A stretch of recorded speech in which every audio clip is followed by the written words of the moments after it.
Yes, everybody, and welcome back to TarHeelIllustrated.com. Or, of course, if you are watching on our YouTube channel, that is Tar Heel Illustrated. I'm THS staff writer Jacob Turner, and joining me, as he always does, our very own publisher, Andrew Jones and AJ, obviously in Miami Gardens following Carolina's 27-24 win over Miami in Hard Rock Stadium. That stadium and field you see right behind AJ on your screen. And AJ, big win for the Tar Heels, improved to 5-1, 2-0 in ACC play. Miami dropping to 2-3, 0-1 in the ACC. I'm going to run through some quick stats real quick, and then we'll dive right into it, AJ. Drake May leading the way, 19 for 28, 309 yards, 2 touchdowns, 2 interceptions. Caleb Hood leading Carolina in rushing with 13 carries, 74 yards.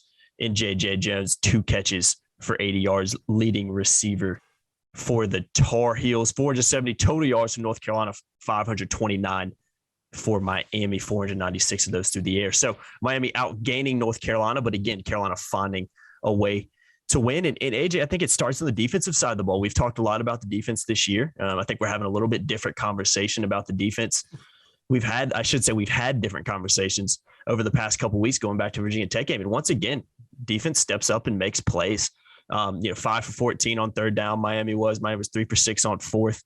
To me, AJ, when you think about Gene Chizik, particularly his first tenure, his mantra was kind of that bend, don't break defense. And I tweeted out a couple times, but tonight was the epitome of that. 529 yards for Miami, but they only scored 24 points, and Carolina ends up winning. Some big goal line stops for Carolina along the way, some big plays along the way for North Carolina to get off the field. But overall, the defense made plays tonight, and that's what it takes to win in the ACC.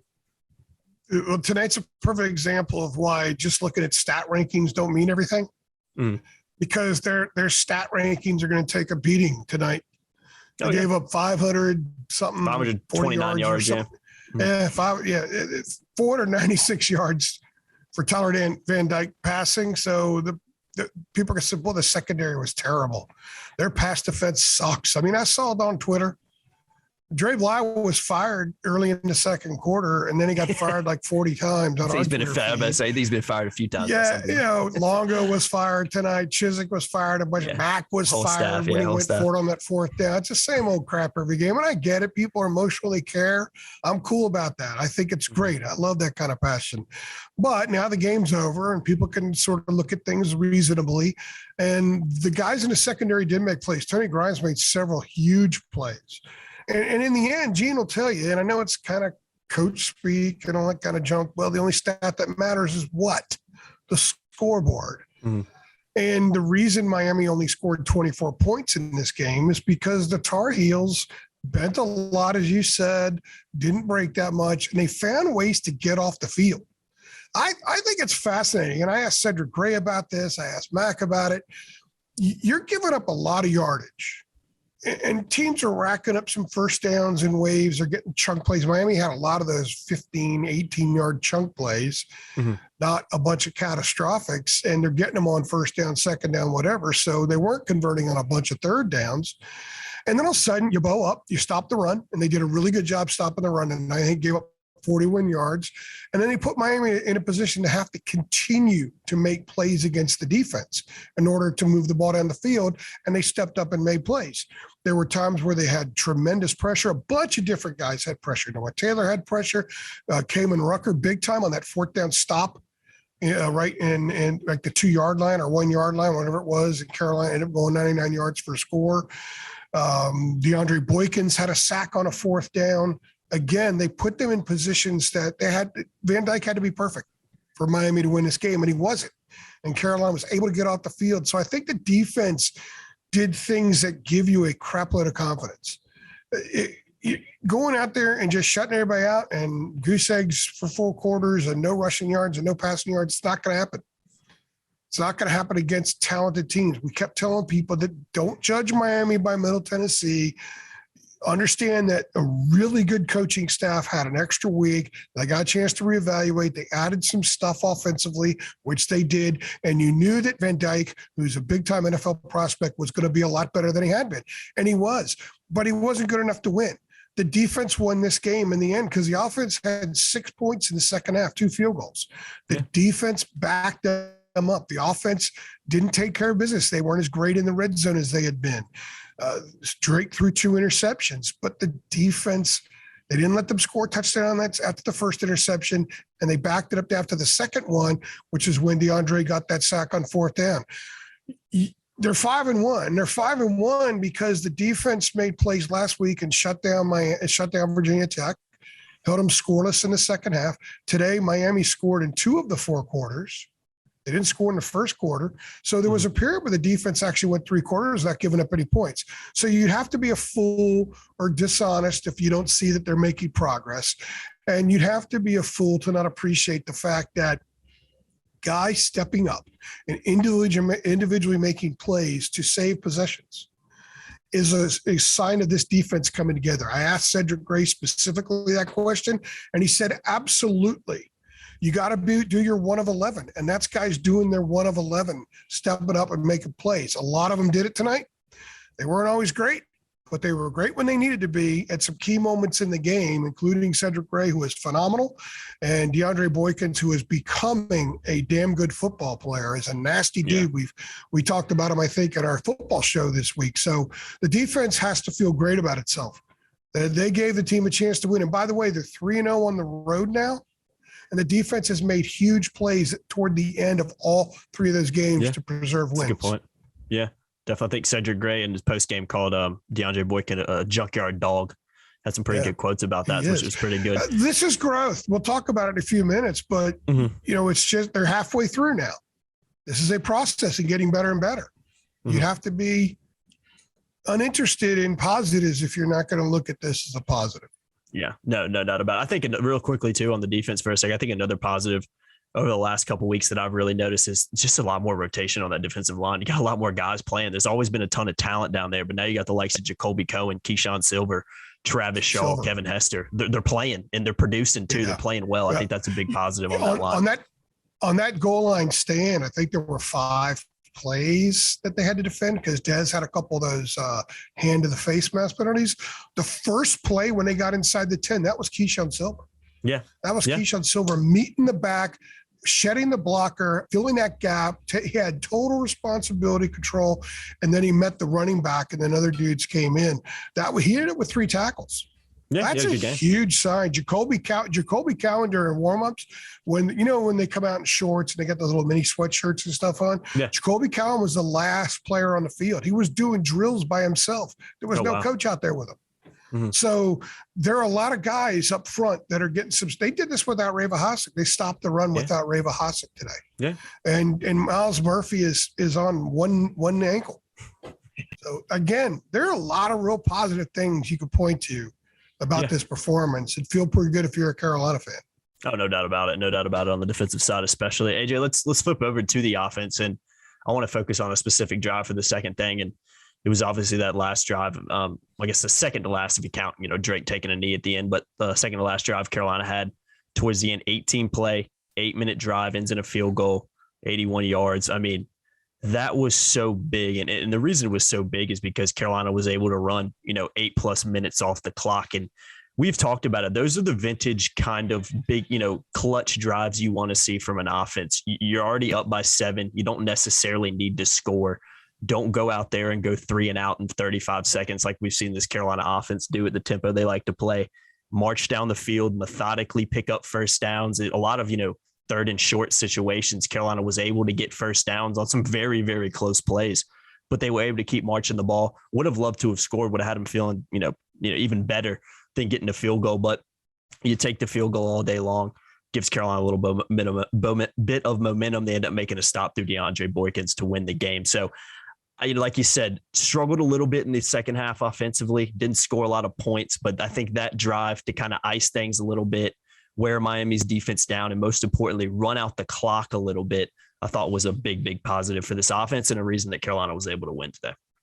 18 plays, 81 yards, 8 minutes and 20 seconds off the clock. And what's interesting is just earlier this week, Mac Brown expressed some concern about 4-minute offense. 4-minute offense is when you got to be able to move the chains a little bit, eat some clock, and you have to be able to run the ball to have the proper balance to be able to move the chains a few times and use up some of that clock. And today they did that. They ran the ball 12 of those 18 plays. And one of them was Drake scramble for 14 yards. It got him a first down. But I think they set a tone right out of the gate. O'Marion ran the first 4 snaps, picked up first down on third down, and then he ran the ball, I think, 5 yards on first down. So the first 4 plays, I think they got 17 yards on 4 run plays. That kind of set the tone for that drive. They kind of manned up a little bit there. The offensive line, which has been inconsistent with its run blocking, they kind of chewed on some glass there. And they kept chewing that glass. They protected Drake. They did what they had to do to move the chains. They had 5 first downs on that drive, and they used up a lot of clock, and they put Miami in a situation where Miami was going to be rushed. And Miami was rushed because at the end of the game, think about if they did that in 7 minutes and 20 seconds. Miami would have had a lot more time. And that interception that Boykins had, Miami was totally out of sorts because Van Dyke made a terrible play. I'm going to call him stupid. Made a terrible play. Shouldn't have thrown the ball. He should just run out of bounds, stop the clock. And he was trying to throw over like a 2-yard gain, and the player was wrapped up, right? And the clock kept rolling. Right before that play snapped, I told CL Brown, I said, they got a ton of time. They had like 35 seconds. They didn't snap it again. There were like 15 seconds left. That was the interception because they were totally disorganized on that play. DeAndre said the receivers didn't know what routes to run. So like they had nothing called. It was in front of your house, 5-on-5 touch football, big time there. What set up that scenario was the fact that they used 8 minutes and 20 seconds, snapped the ball 18 times, got the field goal, a 19-yard field goal. It was old school football. We don't see old school football from North Carolina a lot, but you know what? If you're going to win the Coastal Division championship, you've got to be able to know that you can go old school sometimes. You can bleed some clock sometimes when it's called on. So the head coach a few days ago genuinely expressed concern about their ability to do that.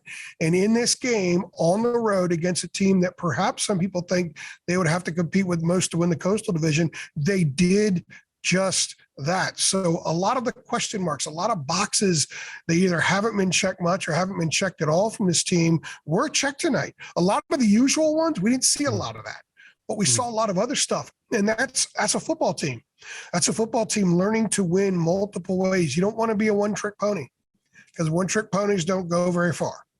But if you could do a lot of different things and you can be a resourceful football team, you could find Caleb Hood for 5 receptions, a couple of them on third downs, picking up first downs. You can do things like that to win football games. North Carolina did that tonight. That 18-play drive, to me, makes this a damn good night for the offense because they had to do something that had been out of character, and they did it, and maybe that now is a part of their football character moving forward. Yeah, no doubt about it. We were talking about the defense real quick. I got to give a shout out to Cedric Gray on that tackle right before the Boykins pick because keeping him in bounds is what forced Miami to be even more rushed than they were on that play. And that's the dumb play by Van Dyke. And what's interesting is he didn't leave his man and go to Van Dyke. Mm-hmm.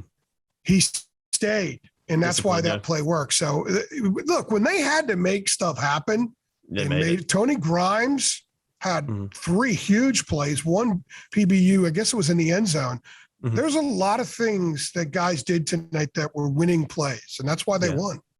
No doubt about it. AJ, you talked a second ago about, checking different boxes. This Carolina team was able to do that tonight.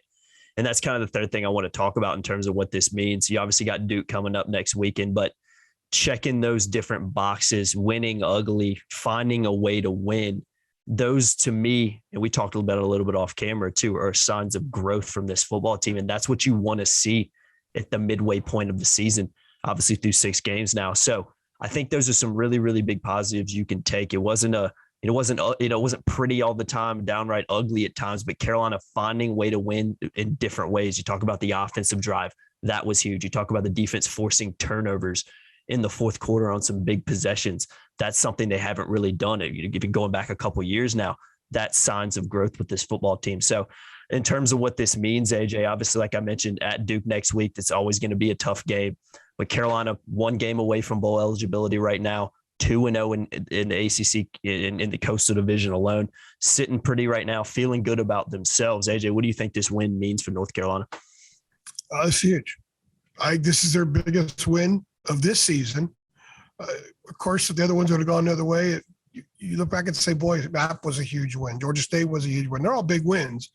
But I think for a football team that 2 weeks ago tomorrow, the defense had a players-only meeting where they hashed out a lot of stuff. And I asked two defensive guys tonight, DeAndre Boykins and said, Greg, boy, how do you guys feel now? It's two weeks ago. Seems like a long time. And even though they gave up a lot of yards and stuff, none of that matters. In the end, it doesn't matter because they got the win and they made plays to get the win. They didn't win because Miami screwed up entirely. I mean, Van Dyke made a bad play there, but he was great all night. They won because they made winning plays. And I think that when you do that, you gain confidence. It's just go back to the basketball team. Some of those wins they had at the end of January and early February that people were critical about, but they were winning. They were learning how to win. They were learning how to find ways, dig down, make the play here, make the stop there, you get a win, right? That's what these guys did tonight.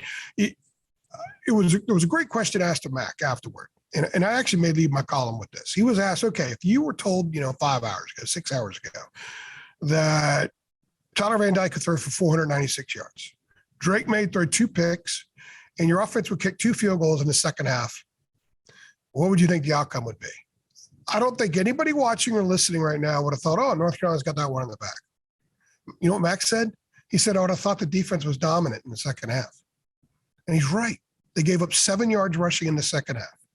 They gave up 1 touchdown in the second half. They gave up 3 touchdowns tonight to a quarterback that threw for 500 yards. That's winning football. So what if they move up and down the field? Doesn't matter. If they don't get in the end zone, doesn't matter. And I think that's what fans need to understand. College football these days, you can't go back and compare stats from 25 years ago because you're going to be disappointed. You're going to think the defenses back then, or every year there were 10 teams that were like the 85 Bears. Not so. The game's different now. Keep people out of the end zone. I think they did a lot of X factor things, a lot of intangible things tonight. They showed a lot of mental grit. I like to use that word. I haven't used it much with this football team this year, but I think they showed that today. I think they grew. I think they're a confident bunch. And now they got to back it up and do it again next week against a Duke team that's going to be a little ticked off about what happened today down in Atlanta. So Carolina is positioning itself to play some very significant football games coming up. And to think about how much this club has been beaten up by people, especially that defense. Well, the defense saved them tonight. The coaches didn't lose the kids. You don't win games like this when the coaches have lost you. None of that stuff's happened. They're 5-1, and they're the front runners in the Coastal Division. So they're in a great situation. And winning a game like this, I think, in my mind, makes them more of a contender to win the Coastal than had they come in here and won 40-0. And I say that because you have to be tested. You have to be challenged. You have to find out everything you need to know about you. And they've done that. They've won 3 very close games on the road now. Remember that narrative a month and a half ago? Well, they can't win on the road. Well, they're 3-0 on the road now. So now they're starting to stack up some really interesting things that make it look pretty good, especially given the mood. I mean, a lot of fans are not buying in. This should make people buy in a little bit more. When you win ugly, that's a good sign, man. That's a real good sign. Yeah, no doubt about it. Max said it in his post-game interview with Jones Angel, something along the lines of good teams win close games. And to be a good team, you have to win close games. It's not always going to be pretty. It's going to be ugly a lot of the times. But the only thing at the end of the day that matters is keeping the other team out of the end zone, scoring as many touchdowns as you can, and getting on the plane and going home with the W. So big win for the Tar Heels tonight over Miami, 27-24 in Hard Rock Stadium, right behind AJ there in Miami Gardens. Carolina again improving to 5-1 on the year, 2-0 in ACC, and just 1 win away from bowl eligibility. AJ, I'm gonna let you run, man. I'm gonna let you go enjoy that beautiful Miami weather outside. My flight's in 10 hours. My flight's in 10 hours, so I got a lot of work to do. Yeah, you do. I'll let you run, man. I'll get a couple hours sleep. I got a couple hours sleep. We're gonna have a ton of content on the site, bunch of stuff tomorrow. So we're it's a fun time of year, man. We're rolling this stuff out, brother. Yes, sir. Football is in full swing. So guys, keep it locked to TarIllustrated.com. Also keep it locked over there Posted a lot of stuff from live action with Carolina basketball last night, highlights, some other stuff, some plenty of videos and photos. So keep it locked to that as well. You and Kevin did great work. I appreciate it. Phenomenal work, man. It was fun, man. People need I enjoyed check that stuff out. Yeah. And again, you can see full game highlights on our YouTube channel, all 30 plus minutes over there. So if you want to go watch that, go check that out. And obviously keep it locked to TarHeelIllustrated.com for all your post-game coverage from tonight's win. I've been Jacob Turner. He's been Andrew Jones for yet another edition of our Three Things post-game podcast series. Make sure you like, share, subscribe, hit that notification bell as well, so you know every single time we upload. See you on the next one. Thanks.